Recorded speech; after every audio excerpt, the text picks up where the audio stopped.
Imagine, if you will, that it's a Friday. After a long week at work, you stop at a gas station on the way home. You're stressed, you're exhausted. The cashier takes notice, remarking that you look tired and that they just recently received a dietary supplement that is guaranteed to improve your mood and calm you down. After all, it's a supplement that's being sold off the shelf at a store. You're skeptical about whether it will help you, but what could be the harm in trying it, right? You take the pills when you get home, and to your surprise, they're pretty damn effective. You feel amazing. All the stress and anxiety that you had from that long week of work is gone. You go through the rest of your weekend and don't think much about the pills, but then a new week of work begins. As you start the next week of work, you quickly become fatigued and anxious again. You decide to go back to the gas station and get some more of your new favorite supplement. This time, you buy a bigger pack so you have them available when you need them.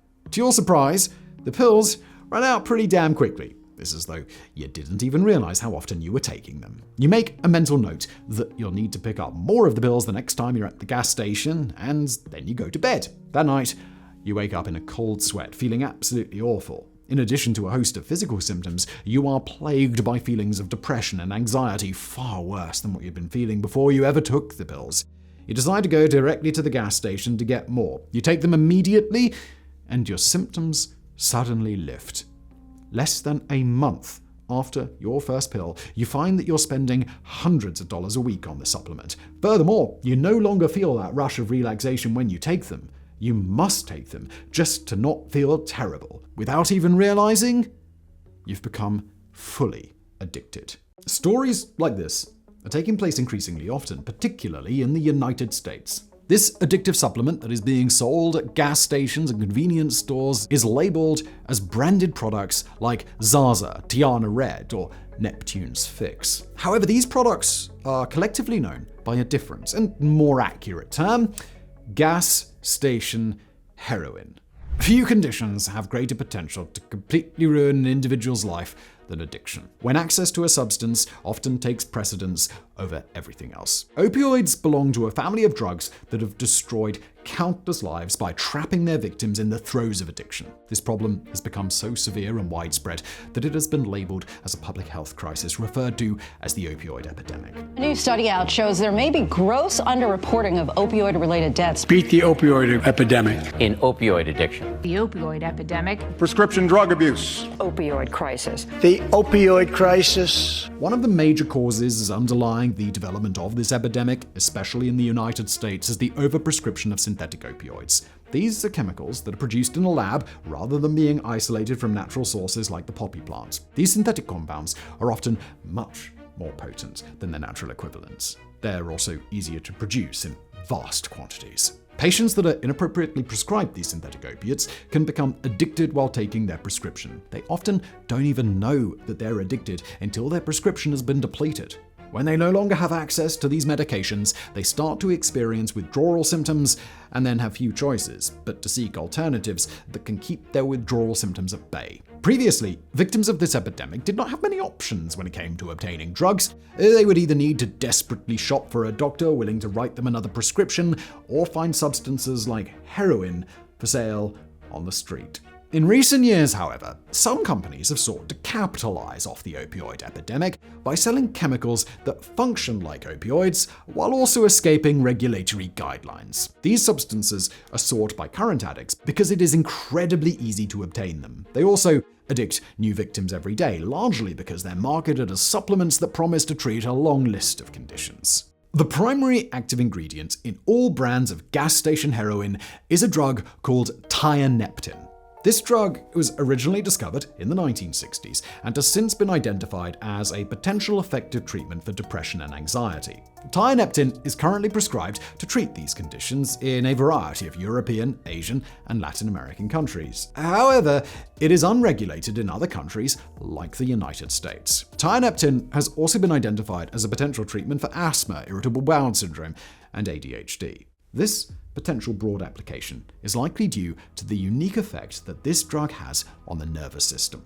Structurally, this drug resembles a classical family of antidepressant drugs called tricyclics. However, studies have determined that this drug does not behave like a traditional tricyclic medication. Rather, Tianeptine's overall effects seem to be due to two specific activities that it performs within the body's neurons. The first is that this drug is dependent on its binding to the brain's opioid receptors, the same receptors that are bound by drugs like morphine and heroin. This action can relieve pain and produce a subtle feeling of euphoria when used at appropriate dosages. Scientists believe that the second action that tianeptine performs within the brain is primarily responsible for its antidepressant effects. This is achieved by the drug's binding to the brain's glutamate receptors. These receptors affect how neurons communicate with each other. And this manipulated communication can treat a patient's depression by changing how they process information.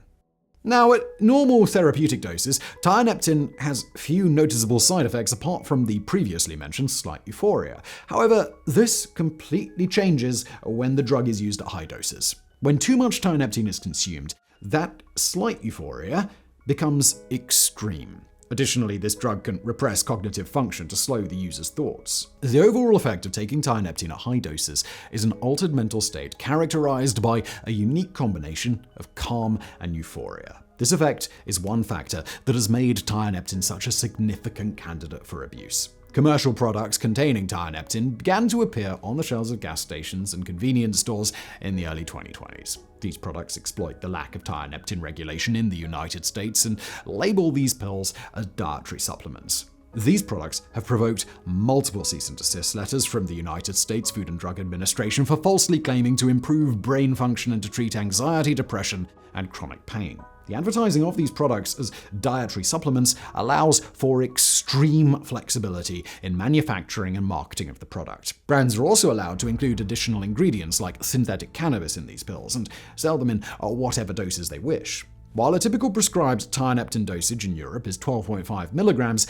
an average capsule of Zaza or Tiana Red contains 70 milligrams of the drug. After arriving on the store shelves, word quickly spread about a drug that could supply an intense high and could be obtained extremely easily. It attracted those that were already addicted to opioids, as well as those that assumed it was safe because it was so widely available.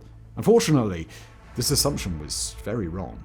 A unique and dangerous characteristic of all brands of gas station heroin is the extremely short half-life of the active ingredient. This is the amount of time needed for the body to break down half of the drug that it has ingested. Tianeptine has a half-life of just 2.5 to 3 hours. This means that its effects wear off very quickly, prompting its users to take the drug more often and at higher dosages if they want to continue experiencing the effects of the drug. This frequent use of high doses can cause an individual to become addicted very quickly. After becoming addicted, users then must take a dose every few hours to avoid suffering from symptoms of withdrawal. There are multiple reports of tianeptine addicts setting alarms for every 3 hours when they sleep just so they can wake up and take their next dose of the drug.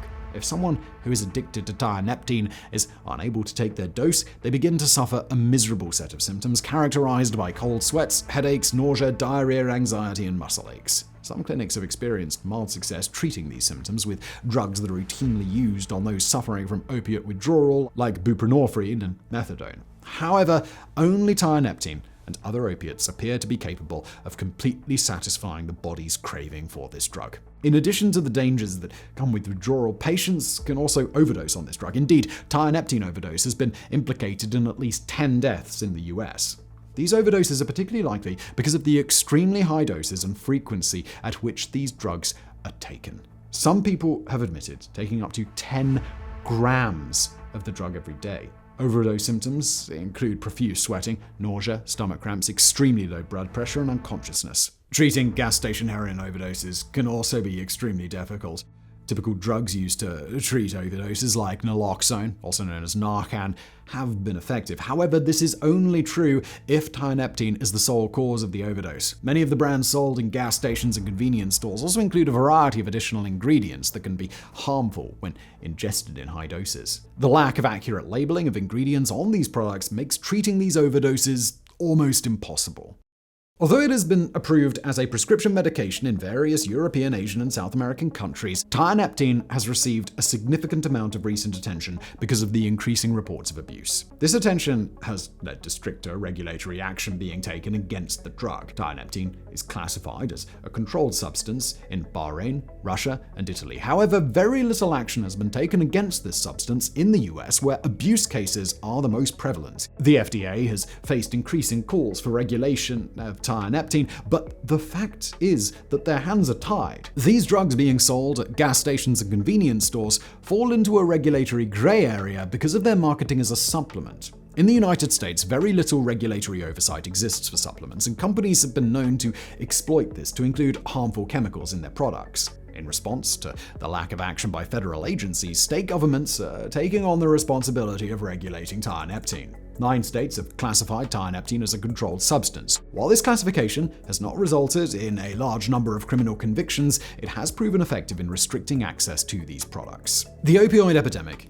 is a public health crisis that claims countless lives every single day. It's a problem that has proven incredibly complex to address, demonstrating a pattern of taking one step backwards for every 2 steps of progress. The appearance of gas station heroin on store shelves represents one of these steps in the wrong direction. The labeling of these products as supplements allows them to addict new users with false advertising, while the opaque nature of the mysterious combination of ingredients contained in these pills endangers anyone willing to take them.